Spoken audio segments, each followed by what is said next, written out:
네, 여러분 반갑습니다. 차트스퀘어 미디어 김민성 대표입니다. 오늘은 주식 투자를 해야 되는 이유에 대해서 간단하게 설명을 드리도록 하겠습니다.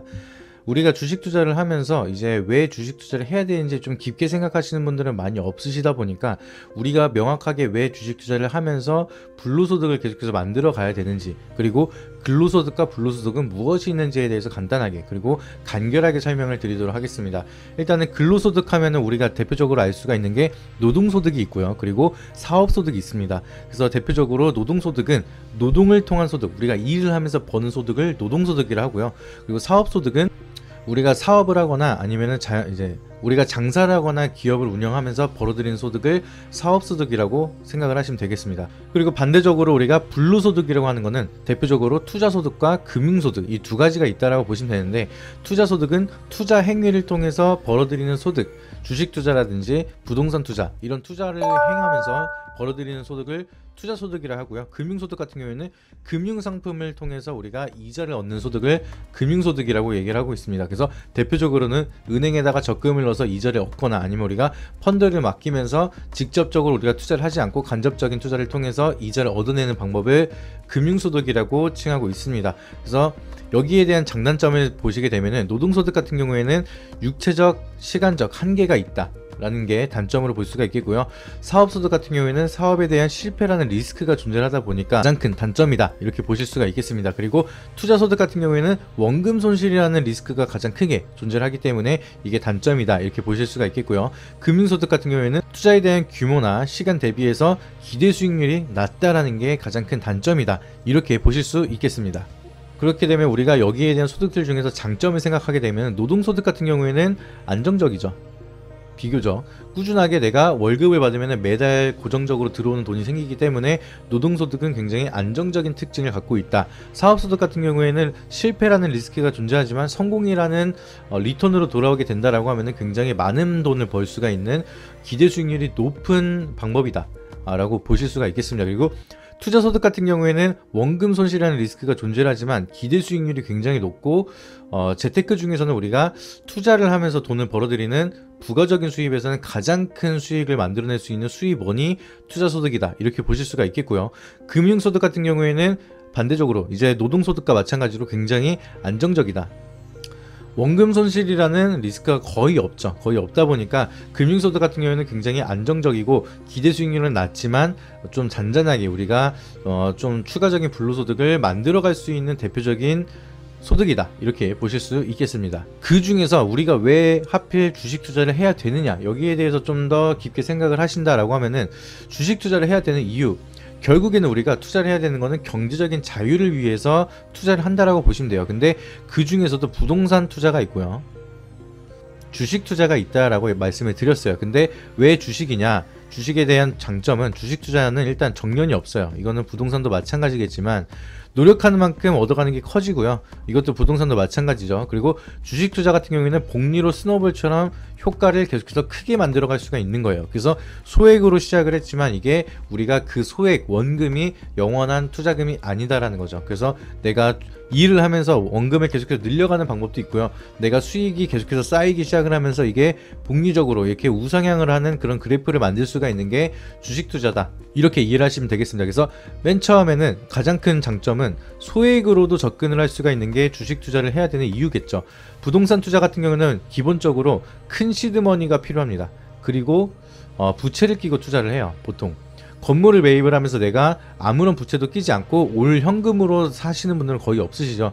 그 현금이 그렇게 많다라고 하면은 차라리 부채를 껴서 더 많은 건물을 매입을 하면서 여러 가지 기회비용이라든지 투자에 대한 파이를 키우는 경우가 많기 때문에 부동산 투자 같은 경우에는 진입장벽이 굉장히 높다. 그리고 실패에 대한 리스크가 걸렸을 때는 굉장히 처음부터 큰 리스크로 다가올 수가 있다라는 게 가장 큰 단점이다라고 보실 수가 있어서, 맨 처음에는 우리가 주식 투자를 소액으로 접근을 하기 시작하면서 투자에 대한 경험을 계속해서 살려나가는 게 굉장히 중요하다, 이렇게 이해를 하시면 될 것 같습니다. 그래서 제가 가장 좋게 생각하는 거는, 노동소득을 얻고 있는 상황에서 이게 사업소득이 될 수도 있고요. 여기서 추가로 주식 투자를 하면서 내가 소액 투자로 투자에 대한 경험을 높여가는 거예요. 그리고 나서 이 투자에 대한 경험이 쌓이고 내 시드머니가 커졌을 때 서서히 부동산을 접근을 하시는 하는 게 가장 좋다. 그렇게 되면은 내가 원하는 경제적인 자유와 부의 추월차선을 만들 수 있는 가장 안정적이고 올바른 방향이다라고 생각을 하고 있습니다. 그래서 일단은 우리가 그냥 전업으로 바로 가시라는 게 아니라 노동과 사업 이렇게 안정적인 소득이 있을 때 추가적으로 불로소득을 만드는 방향을 구축해 나가시는 거고요. 그리고 나서 이 소득이 점점 파이가 커지고 시드머니가 커졌을 때 부동산을 병행을 하면서 재테크를 굉장히 크게 파이를 만들어 가시는 거예요. 그리고 나서 이 재테크에 대한 소득, 불로소득이 나에 대한 노동소득을 넘어섰을 때 그때부터 본격적인 경제적 자유를 얻었다라고 우리가 얘기를 할 수가 있기 때문에 그 전까지는 이렇게 순차적으로 우리가 급하지 않게 하나하나 부의 추월차선을 만들어가는 과정을 계속해서 이어간다라고 보시면 좋을 것 같습니다. 그래서 마지막으로 주식 투자를 하는 이유는 아까도 말씀드렸던 것처럼 복리에 대한 마법 효과가 있어요. 부동산 같은 경우에는 매달 이제 우리가 월세를 받거나 아니면 그 건물이 갑자기 시세가 크게 올라가면서 시세 차익을 얻는 방법이 있는데 주식 투자 같은 경우에는 이 수익이 원금으로 더해지기 시작을 하면서 계속된 복리 효과를 볼 수가 있는 게 대표적인 재테크다. 이렇게 이해를 하시면 될 것 같습니다. 그래서 예를 들면 우리가 매달 4%라는 수익을 꾸준하게 얻었을 때 단리로 우리가 생각을 하면은 4% 곱하기 12개월이죠. 그러면은 1년 수익률을 봤을 때는 48%라는 수익이 돼요. 이것만 해도 어마어마하죠. 이렇게 48% 수익만 나더라도 정말 대박 재테크가 없다라고 생각할 수가 있는데 우리가 이거를 복리로 계산을 하게 되면은 4% 수익을 냈을 때 이 수익금이 원금으로 들어가게 되고 그 다음 달에 다시 한번 4%가 되면은 4만원이 아니라 41,600원이 되겠죠. 그러면은 이게 다시 한번 원금이 되면은 원금은 108만 1,600원 이런 식으로 계속해서 수익금이 올라가고 그게 원금으로 추가되고 이런 식으로 쌓이게 되면은 이게 복리 효과가 나타나기 시작을 하면서 아까 단리로 계산을 했을 때는 12개월에 48%였죠. 근데 복리로 계산하게 되면은 60.1%가 된다는 거예요. 그러면은 12%가 더 높은 수익률이 나올 수밖에 없겠죠. 단리로 하기보다는. 그래서 은행이자 같은 경우에는 단리예요.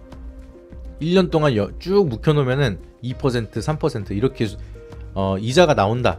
그리고 나서 이 원금이랑 이자를 같이 한 번에 돌려주는 거죠. 그리고 그 상품이 끝이에요. 근데 주식 같은 경우에는 현금화가 굉장히 자유롭고 진입장벽이 낮기 때문에 계속 매달 우리가 수익이 나는 거를 원금으로 투자를 해서 재투자를 하고 계속해서 이 수익을 꾸준하게 쌓아갈 수가 있다라고 하면은 내 원금 시드가 가장 빠르게 불려나갈 수가 있는 게 주식 재테크라는 거죠. 그래서 아까 제가 말씀드렸던 것처럼 소액으로 시작을 해서 계속해서 이 시드머니를 키워 나가면서 추가적으로 내가 돈을 버니까 이 월급을 조금씩 부담 가지 않는 선에서 시드머니에다가 추가적으로 집어넣는다라고 하면은 계속해서 수익도 수익이고 시드머니를 더 추가적으로 넣다 보니까 내가 내 원금이 계속해서 파이가 커지기 시작을 하는 거예요. 그렇게 되면은 내가 벌어들이는 수익도 계속 높아지게 되고 이 수익이 어느 정도 파이가 규모가 커졌을 때 그때는 내가 부동산도 같이 접근을 하는 그런 방향성으로 접근하는 게 굉장히 베스트하다 라고 말씀을 드리는 거죠. 그래서 우리가 다양한 재테크 중에서 왜 주식 투자를 해야 되고 주식 투자를